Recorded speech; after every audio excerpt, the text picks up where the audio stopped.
Welcome to A Celtic State of Mind. I'm John Dykes, and tonight I'm delighted to be joined by ex-Celt Barry Smith. Welcome to the show, Barry.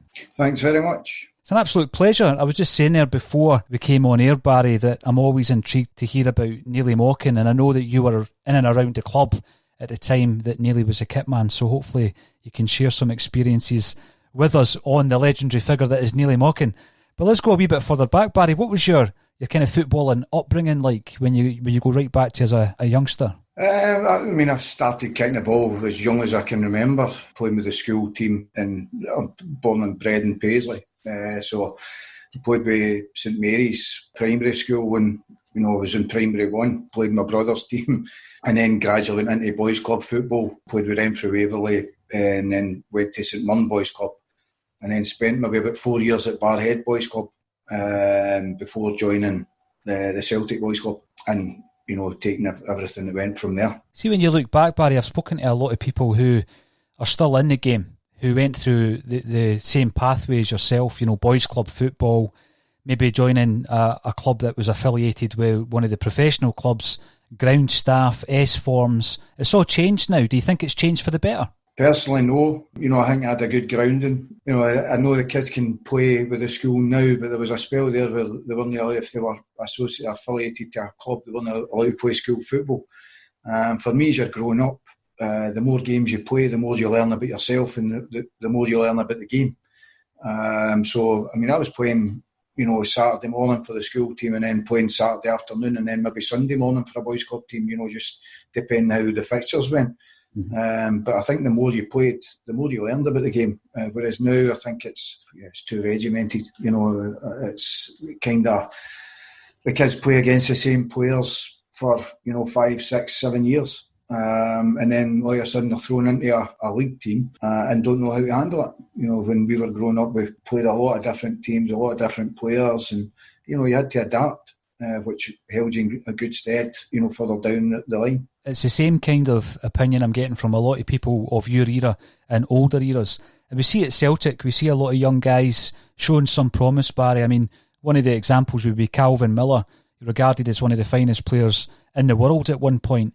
But then if you're not playing the games when you're 19, 20, 21, it's almost as if the development kind of stops. Do you think there's anything that can be done in Scotland that will maybe be a hybrid of what was done back then and embracing all the academy and pro youth stuff that is in place now? I think it's really difficult. I think they tried to get back to reserve football, but finances dictate what a lot of clubs have, what a lot of clubs can do with the reserve team. When I was growing up, the reserve team played the opposite fixture from the first team. So if you were playing Dundee United, or the first team were playing Dundee United at home, we played Dundee United away at 3 p.m. on a Saturday, and the senior players that weren't involved with the first team played in the reserve team, and that made the young ones learn, because they were playing with experienced pros against experienced pros, and you certainly learned a lot for their games as well, because you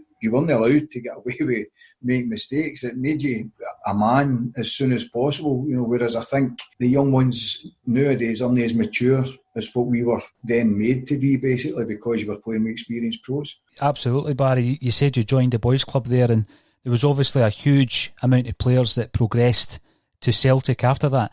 What was your progression? Did you have to go into the ground staff? I was very fortunate. I stayed on at school. Relatively intelligent, so I stayed on at school, and I had the choice between going and studying physics at university or going into Celtic. And I think there was only one choice there. But because I stayed on that extra year at school, it meant that I sort of missed out on the ground staff and went straight to full-time football. But because of the age I was still, doing the ground staff stuff. And as you say, nearly mocking was a hard learning curve at times, because I was still quite naive. But, a great guy to, work under at that time. He didn't let you away with much, and was full of tricks as well. Oh yeah, I've spoken to a lot of the kind of first teamers around about Celtic at that time, Peter Grant, Andy Walker, guys like that who remember nearly as being a bit of a tyrant when it came to trying to get a new pair of football boots. But also, he was good for keeping a lot of the guys' feet on the ground. Is that something that you also saw in Neely Mokin? Oh, definitely. To try and get a pair of boots off him was... it was just incredible what you had to do. They had to be hanging off you. Even if it was a hole in them, he would say, you've got a few games out of that, son. It was just, it was hard, but I think it was a lesson, and that you don't just get given stuff because you think you need it. You have to earn it. And he always gave you what you needed. That was a good thing, but he made you sweat for it. But to me, it was all part of learning and all part of life, and I think, Neely had a great life at Celtic, and he really enjoyed working with the kids, because I think you get rewarded when you see the guys going on the pitch as well, guys that come under his, sort of wing as such. I think he really took pride in the fact that some of these guys went through and played in the first team. Oh, without a doubt. And Celtic had a real tradition of that, Barry, when you look right back to the 50s, right through 60s, 70s and 80s. Amongst your crop then, who was the players you were playing alongside when you signed for Celtic? At the time, I think there was only 3 S-forms. Myself, Brian McLaughlin and Stuart Gray were the only 3 that really came in at that time. I think the structure was sort of, it was okay at the time, but we were the only S-forms. But then the age group above was the likes of Mark Donachie, Brian O'Neill, Jerry Britton. The reserve team was Raymond McStay, Jerry Craney, Dougie McCarrison. A lot of good players, which probably helped in itself, getting into a team like that were used to winning, and they were comfortable, playing football. It probably made it easy to try and break into that reserve team as well. Who were you dealing with, Barry? Because I know it was around about the time with Brady coming in, Liam Brady coming in as a manager. So had the talks already started with you signing for Celtic prior to Liam's arrival? Billy, had just left, and Tommy Craig. I actually signed under Tommy Craig. Right. He was the sort of interim manager when I signed my professional forms, but Liam came in that summer. And that's who I was really dealing with. But at that stage, I looked up to Bobby Lennox and Benny Rooney, who took care of the reserves. They were the guys that I reported to and, had a lot of respect for. And guys that sort of made the football enjoyable at that time, Bobby Lennox, a Lisbon Lion, and he's coaching the kids. Barry, what did you learn for the buzz bomb? No, Bobby was brilliant. It's just wee things. It wasn't going out and coaching day after day, because I think at that time, or I think nowadays, the kids are given too much information, and they don't have to think for themselves, whereas I think the approach at that time was, well, you're going to have to think for yourself in a game. There are grey areas, it's not just black and white, you're going to have to think during the game. So a lot of it was down to, working it out for yourself, which I also think really helped. But Bobby was a great laugh, and he was always there if you needed him. If you had a question, you weren't sure, and you went and seen him, he would always answer Benny the same. So they were great guys to work with. Oh, definitely! What an apprenticeship that would have been. You mentioned a couple of the other boys that you came in as S-form signings, and all 3 is broke into the first team eventually. When you were looking around the reserves, Barry, who impressed you? I've seen a few of the names. Jamie McQuilkin was there or thereabouts, Raymond McStay, Stevie Fulton. Who impressed you? I think there was a lot of good players. And unfortunately, not everybody went and, made a career out of football. You talk about Billy Dolan was probably the person I've eyed for at right back, who Billy had played in the Scottish under-16 team, I think. Very good player. So I'm looking at him and going, well, I've really got to knock him off his spot. But again, he was a very good player. But I guess when you're playing with guys like Jerry Craney and Jerry Britton, and you're looking forward and you can see their movement and you can see the guys are going to score. That's probably the guys I sort of looked up to. And I guess Big Stuarty Balmer was there for a wee spell, who was no nonsense, but again, a guy that I looked up to because he was just maybe 2, 3, 4 years older than us, still playing reserves, but he had that determination that he was going to make it, and he ended up with a very good career down south. So there's a lot of good players. Looking at your progression, it was pretty quick, but when you look at when you signed in the June of 91 and then you make your debut just a few months later, how did that materialise? What was the kind of advice that Liam Brady gave you? How did he break the news to you? Well, I trained with the reserves on the Friday, and I think there was quite a few injuries at the time, and I got a phone call on the Friday night saying, listen, don't come to the reserve game, you're going with the first team. And it was as simple as that. I was on the bench at Brockville at the time, and I'm thinking, geez, well, if anybody gets injured here, I'm going on. Which was a total shock to my system. It's Celtic, and it's it was an amazing feeling, getting the chance to go in and play for, I think it was just about an hour or something like that. Come on as a sub for somebody off injured, but it was just an amazing feeling to pull on the hoops and play in the first team. And you were only 17 at the time, Barry, weren't you? Aye, yeah. Which again was it was a quick progression for us, because I'd only started, in it, Celtic Park that summer, and to get a run for a game for the first team, within, 4 or 5 months was a tremendous achievement, and when I look back with, a lot of pride. As a fan going to the games at that time, Barry, I'm looking around at the likes of Paul McStay, John Collins, Charlie Nicholas, guys who were standouts. I also liked Derek White, who obviously had made his debut, like yourself, at 17. How helpful were the senior pros to you when you started breaking into the first team?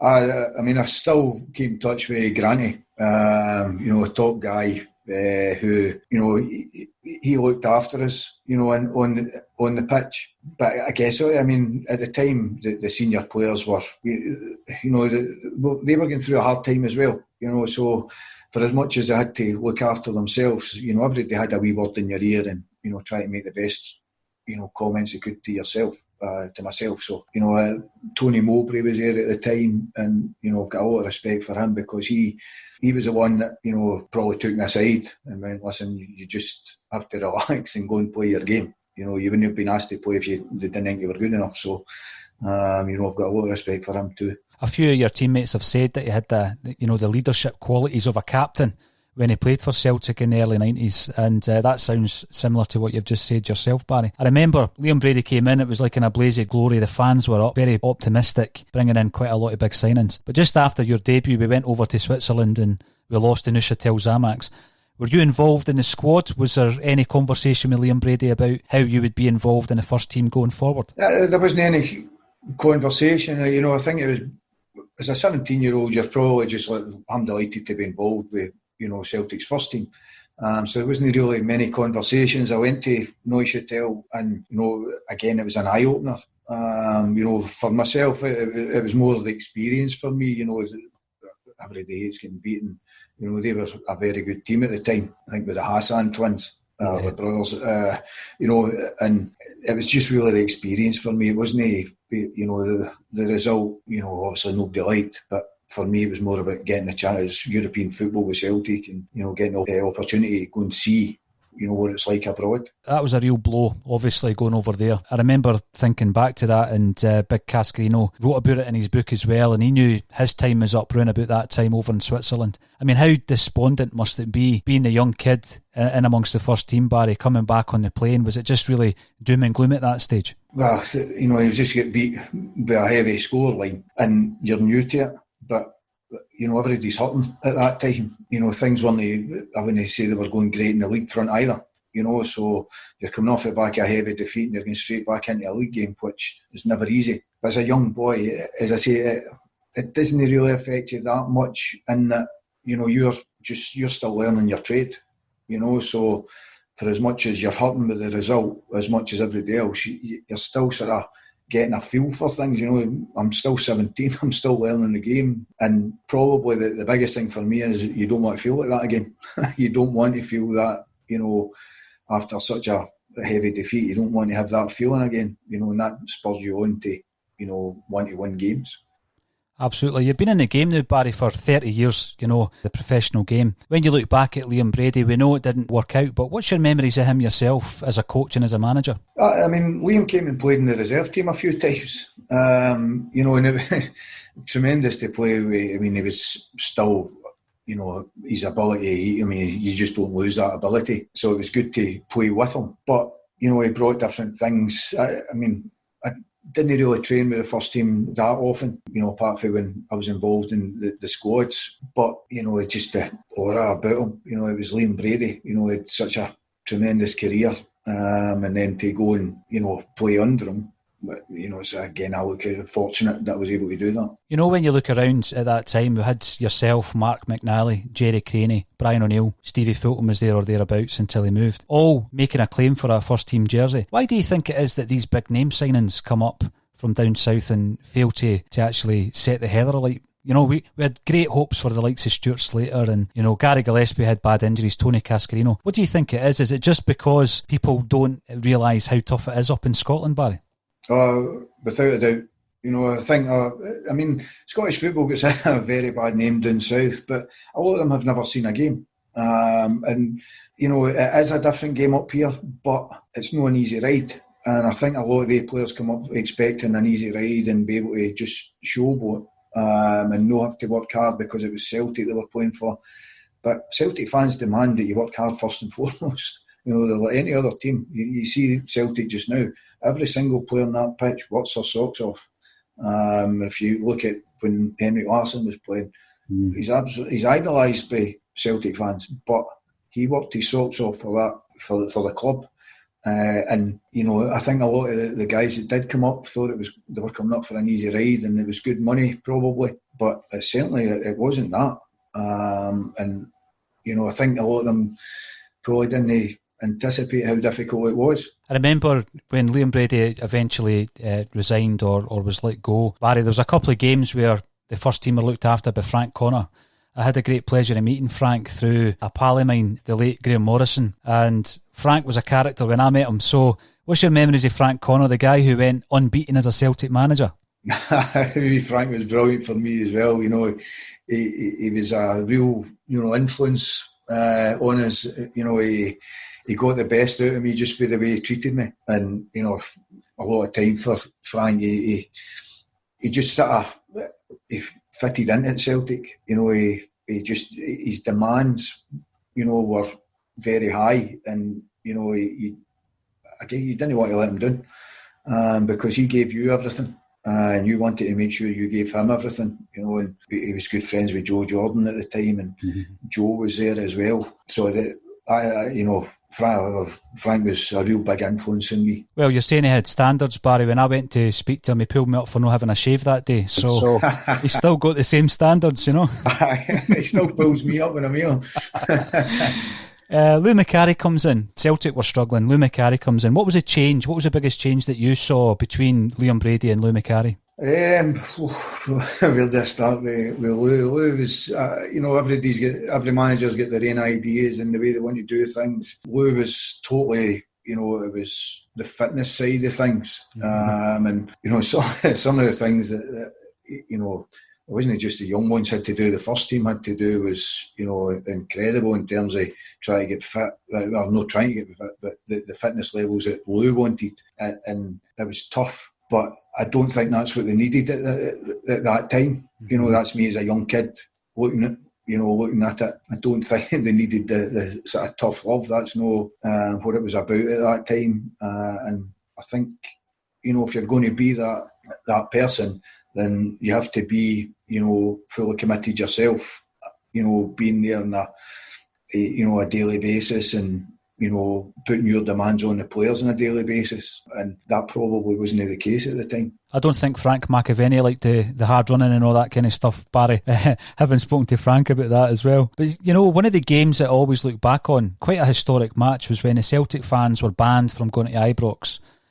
You started that day, didn't you? The 1-1 game at Ibrox. How surreal was that? It was incredible. Especially when John put his 1-0 up, and there was silence, and you're at Ibrox, and it's, to be playing in that was it was surreal.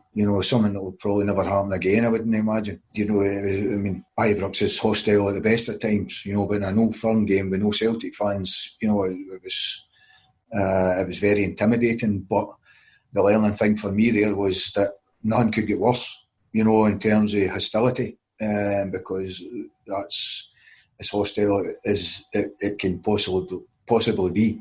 And for me, I was able to shut the crowd out from that point on, because I knew that none could be as bad.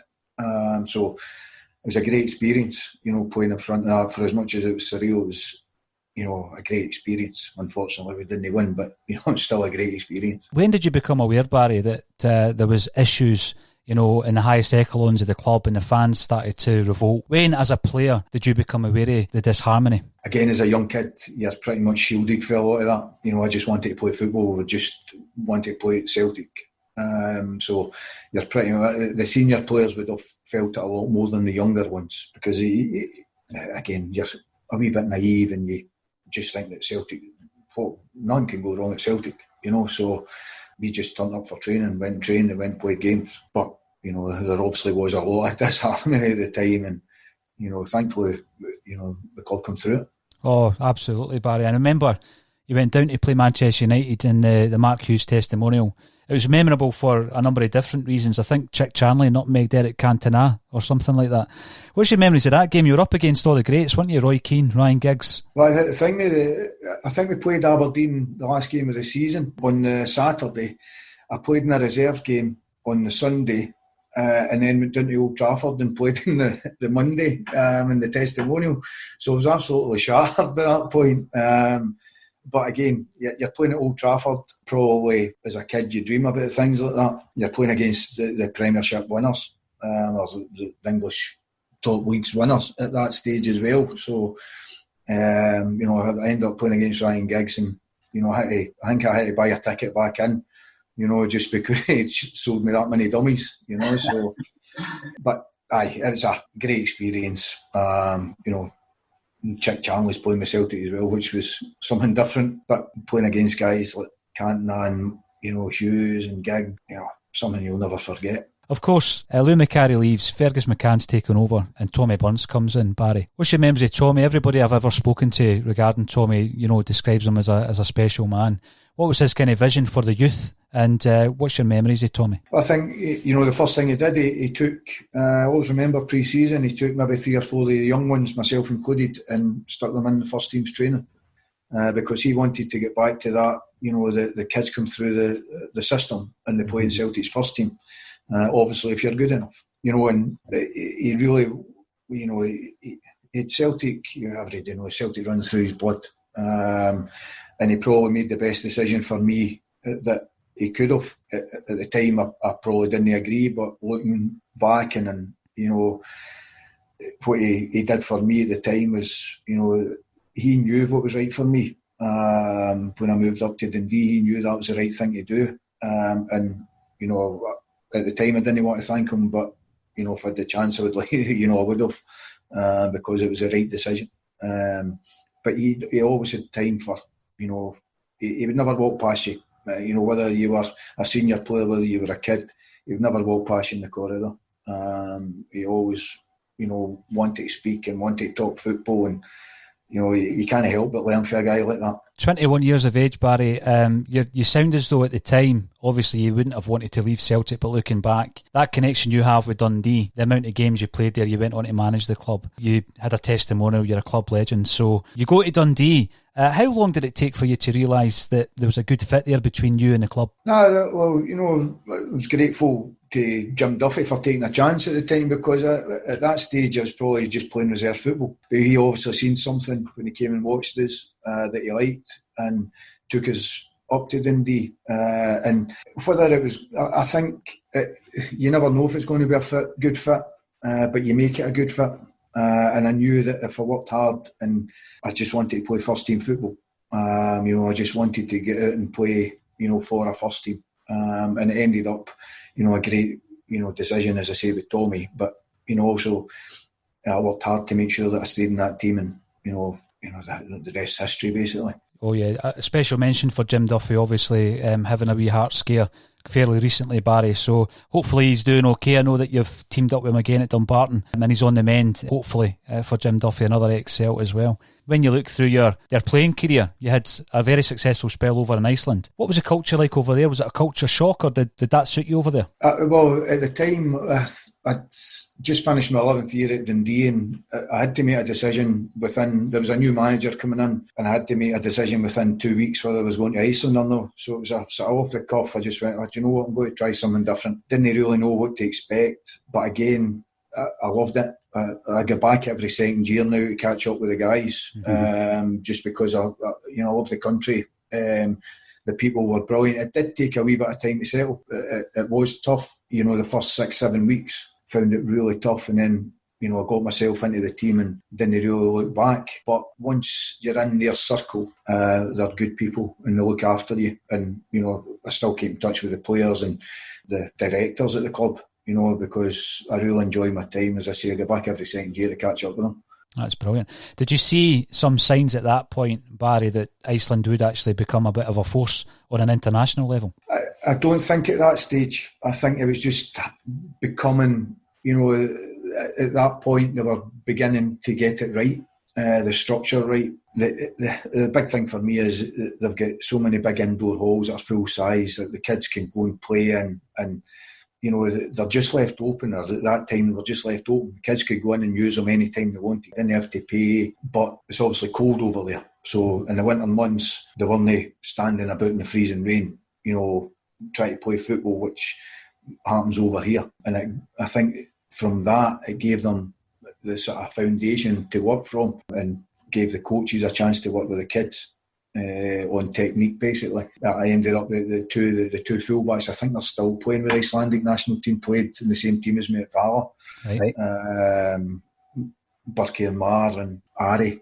So I was fortunate at that stage they were only kids, and but they've went on and had successful careers and played in the national team. So it was good for that point of view as well. When you came back to Scotland, all roads lead to Dens Park for you, it would seem, Barry, and your tenure as a manager is the type of thing that, it wouldn't surprise me if somebody made a film about it, where you get your 25 points deducted and somehow, with absolutely no resources and very, very few players, you managed to survive. Talk us through that, Barry. How on earth did you approach that? Well, I guess for the start off, you're fortunate that you've still got your job. The club's went into administration and you treat it with the proper respect that you should, that you're fortunate to have your job. But in saying that, I had a good chief executive at the time, Harry McLean, and I had a great set of boys, guys that I knew, but I was taking the youth academy at the time, so I sort of knew them in passing.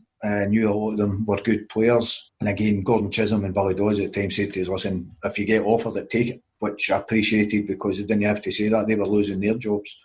But you grab it with both hands. It was a dream for me, again, to become the manager at Dundee that I'd spent that long time at, but it wasn't the best circumstances, so you've got to make the best of these circumstances, which we did. But there's got the biggest help for me there, for as much as chief executive was good, Big Rab Douglas was there, who's still a very good friend of mine to this day. We stay pretty much as neighbours, and he was a tremendous help. On the park, unbelievable keeper, but off the park, the way he got the boys gelled together, and I think folk forget at that stage they were actually about third or fourth bottom anyway before the 25 points deduction, which wasn't a true reflection of the players. But Big Rab, grabbed it with the scruff of the neck as well, and he, he had a lot of parties at his house that year. So, what's the name of his nightclub, Barry? Studs, it's called. Studs. That's right. That's right. Aye. So I think it's been shut for the past 8 weeks, which isn't. It's not doing how many favours. But no, it's. I've got a lot of time for Robert, and he was a big influence in the team at that time as well as being a top class goalkeeper. One other conversation I had with Brian McClare, as it happens, about management was, he said he would never come back to management, Barry, because clubs just don't give you enough time, and if he tried to do anything it would be a long-term project. And I know some of your tenures, quite a few of them have been like one season at a time. Do you think it's time Scottish football revisited a period where they give you a bit of breathing space and they allow you to try and develop something? I think every manager would say yes to that, but realistically, that's not really going to happen. I don't think there's too much worry about social media, and the influence that social media has on managers' tenures and stuff like that is incredible. Boards feel really under pressure when the social media aspect starts to get on top of them, and the first thing that they do once it goes on top of them is the manager gets the brunt of it. But you can understand for the board's point of view, because if their fans stop going to games, then the club then suffers, and when it comes down to the club's a bigger picture. So there are a few managers that have had successful times, and been at clubs for a good few years. Jim Macari being one. He's got a very good chairman up at Peterhead that trusts him and lets him go on with his job. And I think Jim's been there for 7-8 years, I think, and had promotions and relegations. So that would be something that everybody would appreciate. But I think in management, the one thing for certain is, you're going to get the sack at some point, and I think once you recognise that and you get into the job knowing that, then you can do your job properly, because you know that's going to happen. Over the last 4 months, Barry, we've all been thrown into disarray. Everybody's lives have been, and we're starting to see, football filtering back in. How's it affected you yourself, and how have you managed to kind of keep your hand in over the last 4 months? It's difficult, I'm actually helping the academy at Dundee again, but we're all put in furlough. So you actually you're not allowed to have contact with the kids, but we've had one of the guys who's known for furlough. He's been relaying information to the kids, keeping them ticking over, keeping them fit and giving them technical exercises. So we've got a fair idea that they've been doing certain things, but it's tough, because you want to be out there on the training pitch with the kids, and helping them and doing as much as you can, because the age group it's an important year for them. There's got decisions to be made for them in terms of whether they go, get their apprenticeship or not. Mm-hmm. So having lost 4 months of the season, it's been really tough for them, but I think it's been tough for all the coaches as well, because they want to help the kids. So the sooner we get back to some normality, the better, Are you seeing enough now, Barry? Are you seeing enough talent to suggest that the future is going to be bright for Scotland again? Looking at the Scottish national team at the moment, there's a lot of guys playing in the Premiership, or that are the Championship down south, or the Premiership in Scotland, that have got very good ability. It's just giving them that length of time that they're able to gel as a team. My own thoughts in the Scotland manager's job is that they should be given at least 2 campaigns. Mm-hmm. So that the first campaign, if they don't make it, they're not just, we didn't make that. That's you lost your job. They should be given, at least 2 campaigns to build a team. Because that's what you look at Portugal, Spain. They all kept the same team, for a length of period that allowed the team to gel together. And there'll be latecomers and guys that show throughout the season that should be in that squad, but there should be a good core there, mm-hmm. That you're able to build your team round about. And I think there's enough good players there now that if Steve Clarke gets the opportunity, to have a couple of campaigns, then there's enough to build a team round. There's enough. I think there's a lot of good players just waiting for that team to come together. It'd be great. What a difference it would make. I mean, 1998 until 2020 is a long time to wait, Barry, but it would be fantastic. I've really enjoyed talking about your football career, particularly your Celtic stories, Barry. I'll just leave you with one, Paul, with Neil Malkin. I don't know if you've heard the one before. He's tricked with a ping pong ball, and he used to put the Vaseline in his head, and he'd throw it up, and all the kids would be trying it, and it'd be going bouncing off their head and going all over the place. And there was one day he went to Jackie Jakinovsky, who his talent was unbelievable, and he went, "Jackie, watch this," and he's done it. He's nearly caught the ping pong ball in his forehead with the Vaseline, but Jackie didn't realise the Vaseline was on, obviously, and Jackie's went and tried it. And if Vernier done that, all the young ones are standing about going, he's nearly done that, but nearly took great pleasure in showing off that he could catch this ping pong ball in his head, but he actually had Vaseline on it so that he could catch it. That's brilliant. And Jack Oski almost done it, even without the Vaseline. Nearly Mocking always brings a smile to my face, Barry. So thank you very much for that. All that's left for me to say is thank you very much for joining me on A Celtic State of Mind. Thanks again, Paul John, for having me on.